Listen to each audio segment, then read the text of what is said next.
can actually write a program so that these two robots don't collide. Because as of right now, with the program I have, if I run this, we're going to collide the two robots, which could be a very, very, very, very expensive and bad day. So right now you can see both these robots are rotating around and came very close, and the two packages actually came together. And now right here we're going to actually do that crash, and unless we actually specify in the program that, hey, we don't want to have these two coming even close to each other, we're going to have a collision, and most of the time it's going to be a catastrophic collision. So let's actually program this so that the two robots can communicate to each other and say, hey, I'm in this area, don't come in this area until I'm out of this area. So just as a review, I have two circle programs. So circle program on robot 1, circle program on robot 2. I have robot 1 running at override of 50%, and then I have robot 2 running at override at 70%. That's why I saw robot 2 run a lot faster than robot 1. In the beginning of this, we are calling a light off. In previous videos, we actually had the light blinking for the robot when it's in a wrong position. We're actually going to now switch it to a digital output so we can communicate to the other robot. And we have an argument set to 1. So this means that the robot is running. As soon as we say the argument is 0, it is not running anymore. We're going to do the circle loop for 4 times. We have a for loop with a counter, and it's doing that circle 4 times. And then it's going to go back to the home position, and then we're saying that the robot is not moving anymore, which is argument of 0. The other thing that we set up, which is a major thing that you have to have set up before this will work, is the position monitoring program. So inside here, position monitoring is we're taking a group, which is the machine positive X, machine pos Y, and machine pos, which is position Z, WPR, and we're setting this to a data register. So we have this now setting up so that when we're running in auto mode, the robot knows that, hey, I'm at this position. We have this constantly running in the background by going to the setup, and in the setup number 2, which is BG logic, which is background logic. So this is constantly running. We don't have to call this program inside of another program. It's constantly updating our position and dumping them into some data registers as the robot is actually running in auto mode. Let's now write the program to allow us to communicate between one robot and the other. So if you remember, when we set up the actual cell, we went to IO interconnections, and we have robot 1 talking to robot controller number 2 through digital 1 and digital 2. So they both communicate from both DI and DO. So DO goes out from one robot into the DI next robot. So if we want to control number 1, DO number 1 is controlling DI number 1 for robot controller number 1 and 2. So if I hit OK, knowing that, let's write now the program. So then we select and we create, and we call this one talk to other robot.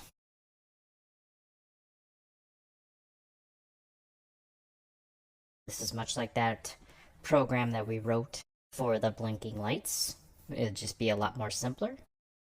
Go to detail, and because it's going to be background logic, we're going to run this group mask as a 0, which means we have no motion at all. And I'm going to enter into that talk to other robots. So the first thing we're going to do is we're going to set up a while statement, but we can only use if statements. So I'm going to go to new instruction, jump, and label, and we're going to call this label 1, and then we're going to insert our first if statement, and we're going to go if then.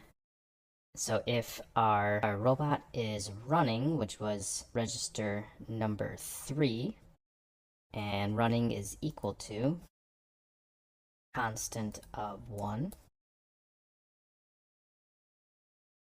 so that means the robot's running. I'm going to insert a few lines here. So I'm going to insert maybe like 20 lines, and then I'm going to do my end if, so I don't forget about it. And then right before that, we're going to have our jump label to 1. So this is going to create our while statement. So everything in between here is going to be what are we doing while this is true. So this is how we set up a while statement in RoboGuide. Then let's create 2 while statements inside here. So I put in, say, 10 lines here. So if the robot is running, then we're going through here, and now this one is going to be if the robot is running as well. So we're going to if select, and then if then, and we're going to have our robot register number 3 is equal to 1, because we always want to check to make sure that it's running. And our register number 11, which is our Y component, so the Y position, is less than and equal to register number 5, which we have set up as our safety threshold. So safety threshold we found from the previous video was 24. So anything that the box is less than 24, it means on this side. Anything greater than 24 is on this side. Now you want to make sure that you're saving these as exactly the same thing from one controller to the other, because this right now we're in robot controller number 2, not number 1. So actually we're going to switch the view because we're going to have on this side, so anything above 24 versus this side, which is over here. So for this one, we're going to go, instead of less than, we're going to go greater than, because everything is going to be opposite. If we're in robot controller number 1, then we would have less than. So then we have our then statement. Once again, I'm going to go down here, and I'm going to add my jump label 2, and we'll insert my jump label up here. Then here's my lines of code. Now it's pretty simple line of code. All we have to do is turn on a digital output stating, hey, I'm in safe position. So I'm going to go new instruction, IO, digital output will use number 1, which is talk to robot 1A, and we're going to have this as off, which means we are in a safe position. We don't need to have anything else running. Okay, so then I'm going to just go in here and we delete these empty lines. So that's our first if statement, which is technically a while statement. So we'll copy this now. And I'm going to paste it down here, logic. Escape out of there and delete these few lines. Probably don't need them. We're going to label as 3 and jump label 3. And this one is going to be when it is less than register. And this will be means that we are in the unsafe area. So we're going to say, hey, we're in the unsafe area. Send out that number. So jump label to 3. Now we forgot to do the end ifs here.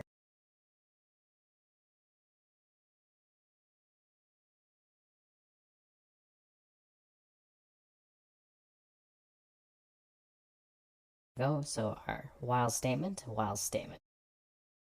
There's our end if, and end if for our other main program.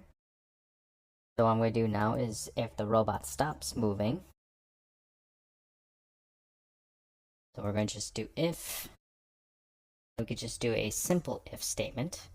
If register number 3, which is our argument, is not equal to 1 or equal to 0, then we're going to jump to label 4, which will bring us out of this loop. So we'll do label 4 here. Okay, so here's constantly looping. Label number 4 brings us out of that command, and which we're going to end our program. So I'm going to just delete this here, and delete these extra lines of code. And then there's our program. So once we have this now, this is very similar to the one we're going to send to robot number 1. Now, either we can rewrite this, but because we are in RoboGuide, we can actually send this program or copy this program over to the other robot. So we can just go up to our Talk to Other program, robot number 2. So here's our Talk to Other. Right-click on it, and go Export and to Robot. Then what you need to do is find the robot going through all the different stages. See users, find your documents, my cells, find the actual program name or cell name. And then inside there you'll see robot 1, robot 2. We are sending this to robot 1. Select, and then go Export. it will establish an FTP, file transfer protocol, and then we're going to hit done. Now you'll see in robot number 1, you will see talk to other robot. Now that we have talk to other robot on robot controller 2 done, let's go to robot controller number 1, talk to robot. It'll swap over. You should see this switch to robot controller number 1.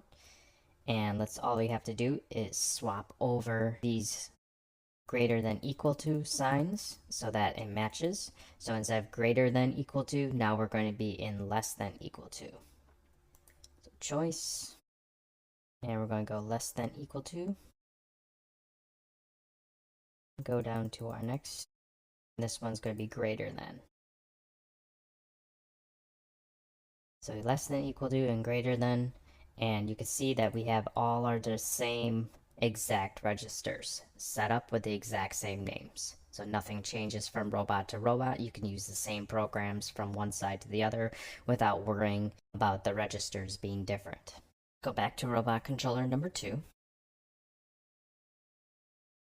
And now let's create the program that will actually make this hold if the robot is in this position and it's just about to go into this position here.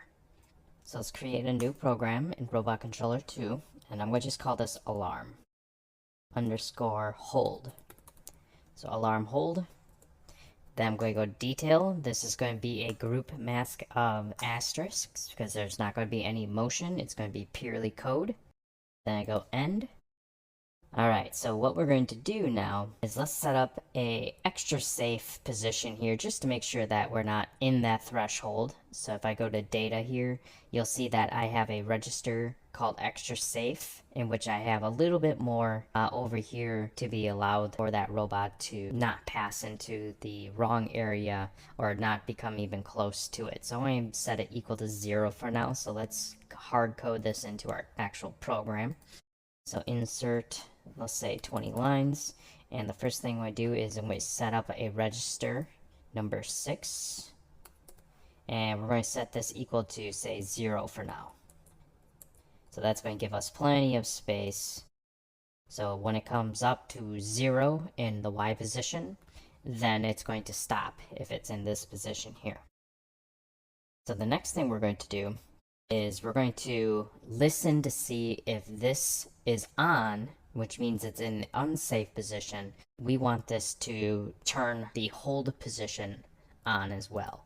So we're going to do an if statement. So the if statement is going to be the one with the parentheses because we're going to write our own code inside here. So if our digital input from robot 1, so digital input number 1, which is DO of number 1.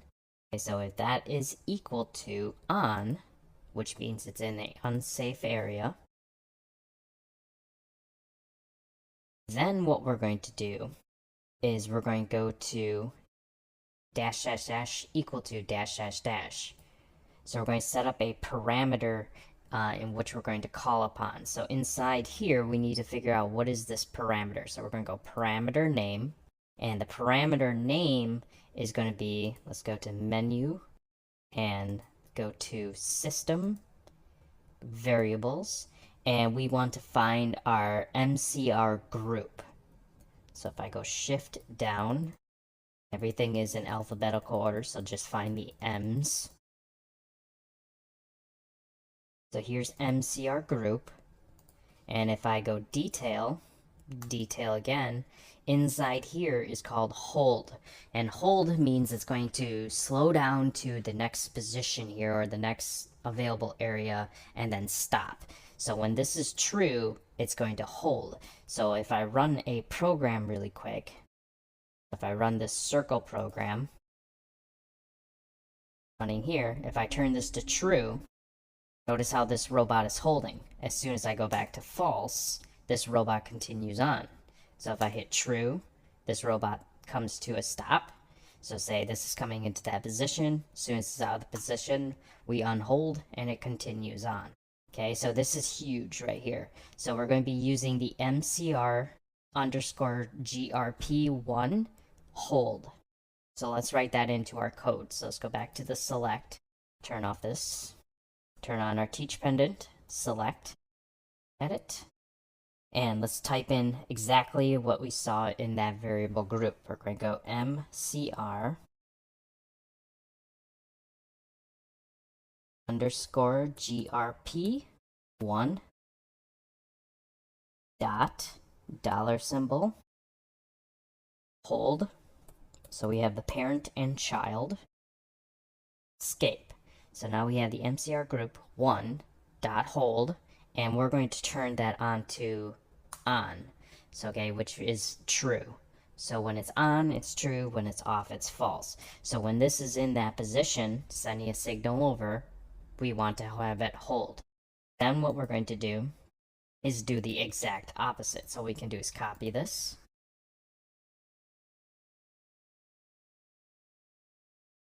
And then if it's false, or if it's off, we want the hold to be false as well, which means we're going to be running. Okay, now we want this constantly looping, and so that we're not messing up our CPU time, let's just add a very quick wait. So we're going to wait a few seconds here, or a few milliseconds. So we just go point, say 1 seconds. And then we're going to continuously jump back here. So we're going to just go inside here, new instruction, jump to label 1. Then we go up here and we insert a few lines. And then here's going to be my label 1. So this is going to constantly monitor if we're in this position, or this robot is in this position, which means it's sending a digital signal to our robot number 2. If that digital signal is on, that means it's in that unsafe position. We're going to put on that hold. So we're going to turn on the hold, and then as soon as it goes back, it's going to turn it off again. So let's go into the circle program. And let's run that in the background. So inside here, argument number 1, let's go new instruction, and let's go multiple control, run, and we're going to run that alarm hold. So let's go into robot controller number 1, and let's go into the circle program.